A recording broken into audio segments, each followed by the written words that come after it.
Des concerts, des fantasias pour le festival annuel de Dakhla, une presqu'île en plein Sahara occidental au sud du Maroc. Avec ses plages de sable blanc et son climat tempéré, la ville est déjà réputée comme l'un des meilleurs spots de glisse au monde. Et chaque année, les touristes y viennent plus nombreux. Premier investisseur étranger à miser sur l'avenir du site, un Français, Bernard Vivien. Il y a ouvert le premier hôtel de luxe en 2007. J'ai senti aussi la volonté des autorités locales à vouloir faire développer. J'ai senti également, oui, le grand potentiel. Bon, il y avait déjà le développement du kitesurf, etc. Pour vous dire franchement, d'ici à 10 ans, ça sera vraiment une station balnéaire digne de ce nom. Les investisseurs étrangers bénéficient d'un prix au mètre carré très attractif et leur chiffre d'affaires n'est pas taxé. Il faut dire qu'ici, la création de richesse est un enjeu politique de taille. Annexé par le Maroc en 1975, le Sahara occidental reste disputé par les indépendantistes du Front Polisario. Un cessez-le-feu est en vigueur depuis 1991 et face à l'enlisement des négociations internationales, le Maroc mise sur l'économie.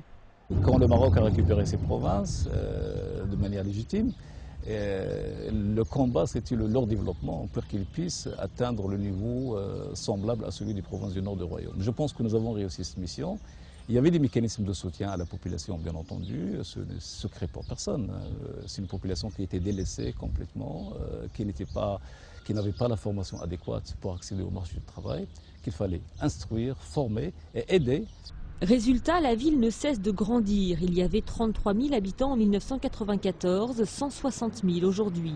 Pas de mendiants ni de bidonvilles, les prix des produits de base sont subventionnés. Sucre, farine, huile, essence, ils coûtent 2 fois moins cher que dans le reste du pays. Autant d'avantages qui encouragent de nombreux Marocains du Nord, comme Abdeslam, à venir s'installer à Dakhla. Je suis venu ici pour travailler. Il y a plus de travail ici que dans le reste du Maroc, que dans le nord. J'ai trouvé beaucoup de facilités ici, c'est mieux équipé, il y a tout. L'eau, l'électricité.